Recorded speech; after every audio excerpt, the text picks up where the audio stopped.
नमस्कार दोस्तों। सरस कहानियां में आप सभी का स्वागत है। तो चलिए सुनते हैं आज की कहानी।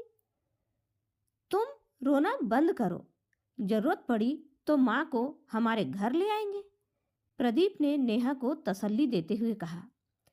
पापा के जाने के बाद भाई भाभी इतना बदल जाएंगे, ऐसा कभी सपने में भी नहीं सोचा था। माँ की ऐसी हालत मुझसे देखी नहीं जाती। कैसे भाई भाभी माँ से नौकरों की तरह काम करवाते हैं, लेकिन फिर भी 2 वक्त की रोटी उन्हें चैन से नसीब नहीं होती। कितनी बार समझाया था माँ को, किसी भी कागजात पर हस्ताक्षर करने से पहले पढ़ना, फिर सोच समझ कर कोई फैसला लेना। लेकिन माँ ने बिना कुछ सोचे समझे ही पुश्तैनी घर बेटे के नाम कर दिया, और बेटे ने माँ से झूठ बोलकर वह घर बेचकर उसके बदले अपनी पत्नी की पसंद का एक फ्लैट लेकर माँ को दर बदर कर दिया। क्या हम बूढ़े नहीं होंगे? क्या हमारे बच्चे नहीं देख रहे हैं हमें कि हम अपने बुजुर्गों के साथ कैसा व्यवहार कर रहे हैं? हम क्यों भूल जाते हैं समय का पहिया घूमेगा और हमारा किया ही हमारे सामने आएगा। कल तक घर की मालकिन का आज यह हाल हो गया कि वह आशा भरी नजरों से सिर्फ अपने बच्चों की तरफ देखती ही रहती है कि कोई उन्हें बस 2 वक्त की रोटी दे दे। और एक माँ होती है कि जब तक बच्चे न खा ले, माँ के हलक से निवाला नहीं उतरता। और आज बच्चे एक दूसरे की शक्ल देख रहे हैं कि माँ को 2 वक्त का खाना कौन खिलाएगा। नेहा अपने पिता की मौत से अभी उभरी तक नहीं थी कि माँ को असुरक्षा के भय से उसे घेर लिया था। सारी रात उसकी करवटों में निकलती। नेहा के बड़े भाई के बच्चे बड़े हो गए थे तो उसका स्वार्थ खत्म हो चुका था। छोटे भाई के बच्चे अभी छोटे थे तो उसने माँ को अपने साथ रख लिया था। इसलिए नहीं रखा था कि उसको माँ से प्यार था, बल्कि इसलिए रखा था क्योंकि उसे अपने बच्चे संभालने के लिए माँ के रूप में एक आया चाहिए थी। 2-3 महीने बाद नेहा का मायके जाना हुआ तो देखा माँ रसोई घर में बर्तनों का ढेर साफ कर रही थी। ये क्या है माँ? भाभी आराम से अपने कमरे में टीवी देख रही है और तू यहाँ इनके जूठे बर्तन साफ कर रही है। क्या हो गया बेटा? अपने घर का काम करने में कैसी शर्म? माँ, तुम्हारे घुटने में तकलीफ है, बैठने वाले काम कर लो, खड़े रहने से तकलीफ बढ़ जाएगी। नेहा अपनी माँ शकुंतला जी को समझा रही थी। माँ, तुम्हें कोई भी परेशानी हो तो खुलकर बताओ, तुम्हें कड़वे घूंट पीने की जरूरत नहीं है।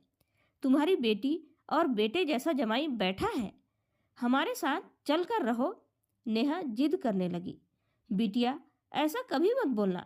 बेटी हमेशा ससुराल में और माँ हमेशा बेटों के साथ ही अच्छी लगती है। जीवन में सुख दुख तो लगे रहते हैं।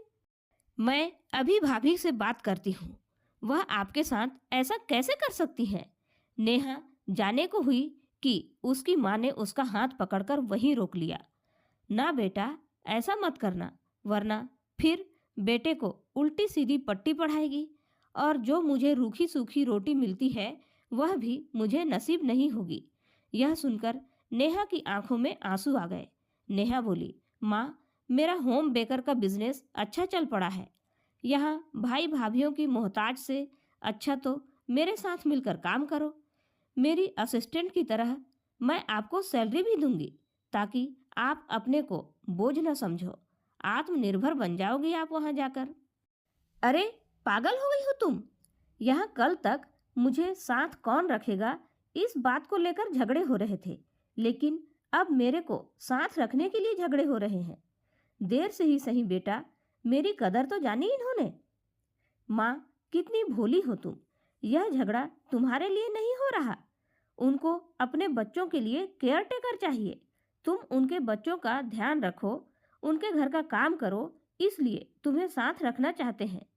एक उम्र के बाद जब तुम्हारे शरीर से काम नहीं निकलेगा या भगवान ना करे कोई बीमारी हो गई, तब फिर से यही लोग रंग बदलने लगेंगे। एक बार वह आपके विश्वास को तोड़ चुके हैं, दोबारा विश्वास मत करो। पर शकुंतला जी ने नेहा की एक न सुनी। मेरे बेटों के साथ में रहना ही मेरा मान मर्यादा है बेटा, चाहे वे मुझे जैसा भी रखें। माँ ने अपना सिर नीचे कर लिया। नेहा की आंखों से आंसू टपकने लगे। जिस माँ ने इतनी दुनिया देखी है, आज वह क्यों सच अनदेखा कर रही है? क्यों नहीं स्वीकार कर पा रही है कि उसके बच्चों का माँ से खून का रिश्ता नहीं, अब सिर्फ स्वार्थ का रिश्ता है। लेकिन जैसा नेहा ने सोचा था वैसा ही हुआ। भैया भाभी का जब अपना स्वार्थ निकल गया तो माँ को दोनों ने रखने से इनकार कर दिया, छोड़ दिया माँ को दर दर भटकने के लिए। 1 साल बाद नेहा के घर एक निमंत्रण पत्र आया जिसमें फुलवारी क्रेंच एंड प्ले स्कूल के इनॉग्रेशन था। नेहा निमंत्रण पत्र को सीने से लगाकर रोने लगी। सासू माँ दौड़ते हुए आई। क्या हुआ बहू, सब ठीक तो है? क्या आया है कोरियर में?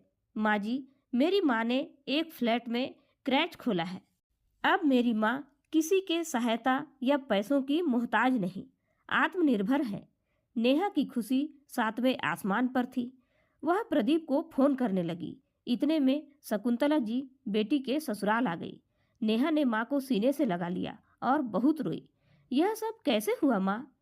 तुम्हारे बेटे तो ऐसा सोचने से रहे, तुम्हारे दिमाग में यह कैसे आया?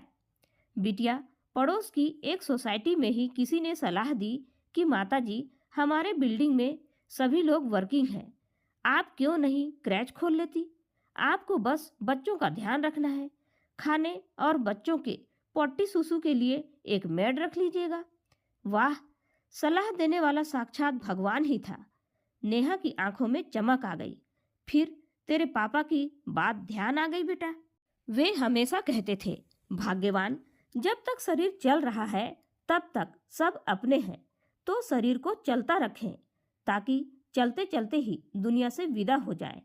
शकुंतला जी आंखें नम करते हुए बोली, माँ, फ्लैट लेना, मेड, अपॉइंटमेंट करना, उनकी सैलरी, इनविटेशन कार्ड, इतना कुछ तो तुम अकेले नहीं कर सकती। नेहा हैरानी से प्रश्न करती जा रही थी, क्योंकि वह जानती थी उसकी माँ बहुत सीधी सादी है। इतनी प्लानिंग उनके बस की नहीं है। यह सब दामाद जी और समधन जी का किया धरा है बेटा, नहीं तो मैं 12वीं पास, कहाँ इतना दिमाग लगा पाती।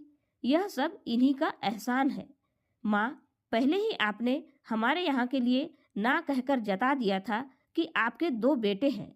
मैं कुछ नहीं, अब जो कुछ कर पाया हूँ उसे भी एहसान बता रहे हो। मैंने तो जो किया अपनी पत्नी के लिए किया, अब यह सुकून से सो तो पाएगी? प्रदीप ने नेहा को छेड़ते हुए कहा। बिटिया, अब तू मेरी चिंता छोड़। तेरे पिता के जाने के बाद मैं खुद को असुरक्षित महसूस करने लगी थी। बच्चों का साथ मेरे लिए मायने रखता था, लेकिन तूने मुझे एहसास करवाया कि जैसे मुझे उनकी ज़रूरत है वैसे ही उन लोगों को मेरी ज़रूरत थी। बच्चों से ऊपर अब मेरा आत्मसम्मान है। अब तेरी माँ किसी को अपना इस्तेमाल नहीं करने देगी। शकुंतला जी की बातों में आत्मविश्वास था। नेहा की आंखों में खुशी के आंसू थे। अपनी माँ की बदली सोच और अपने पति और सासू माँ पर उसे गर्व हो रहा था। समय बीतता गया। कुछ दिनों के बाद शकुंतला जी का छोटा बेटा माँ के पास गिड़गिड़ाते हुए पहुंचा। माँ, मेरे बिजनेस में मुझे घाटा हो गया, मैं सड़क पर आ गया हूँ, यहाँ तक कि मेरा घर तक बिक गया है। क्या आप मुझे अपने घर में रहने की इजाज़त देंगी माँ? शकुंतला जी बोली, बेटा, तुमने भी एक दिन धोखे से मेरा घर मुझसे छीनकर बेच दिया था। आज वही तुम्हारे साथ हो रहा है।